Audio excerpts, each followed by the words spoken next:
শুষ্ক মরশুমে ধুলো ঝড় থেকে মুক্তি পেতে পাঁচগ্রাম টাউনশিপের সড়ক অবরোধ। স্থানীয় মানুষ অবরোধ করে বসেন পাঁচগ্রাম টাউনশিপ আপার কলোনির একমাত্র যাতায়াতের রাস্তা। তারা যে ইট বালু পাথর এগুলো তার কাজ চলে আর কন্ট্রাক্টর যেটা টাউনশিপ বাঙ্গার পাইছে ঠিক আছে আর জানা এটা বেহাল রাস্তার দরুন মাত্রাতিরিক্ত ধুলোবালিতে নাজেহাল পাঁচগ্রামের টাউনশিপ আপার কলোনির জনগণ। তাই ধুলো ঝড় থেকে মুক্তি পেতে আজ শনিবার দুপুরে স্থানীয় মানুষ অবরোধ করে বসেন পাঁচগ্রাম টাউনশিপ আপার কলোনির একমাত্র যাতায়াতের রাস্তাটি। স্থানীয় মানুষের অভিযোগ, কাছাড় কাগজ করে সংরক্ষিত অঞ্চল টাউনশিপে ওএনজিসির জঙ্গল পরিষ্কারের কাজ চলছে। এর ফলে প্রতিদিন শত শত গাড়ি যাতায়াত করছে এই রাস্তা দিয়ে।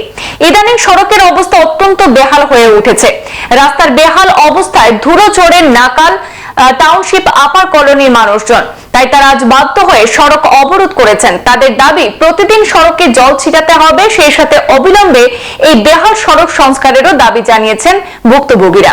কি যে এখানে সমস্যা হয়েছে, আমরা এই রাস্তার মধ্যে ভাঙ্গা রাস্তাটা স্পেশালি পুরানো রাস্তা, অনেক ধুলায় আমরা ডিস্টার্ব দিই, মানুষ হাঁটতে পারে না। এখানে স্কুলের বাচ্চা যেতে পারে না, মানুষ হাঁটে। এখানে অনেক মানুষ আছে কলোনিতে, 1000-2000 ফ্যামিলি আছে, তারা উঠিয়ে যাইতে পারে না ধুলায়। টাউনশিপের গাড়িগুলো মাল বিক্রি করে, ইট বালু সিমেন্ট এগুলো ইট বালু বিক্রি করে।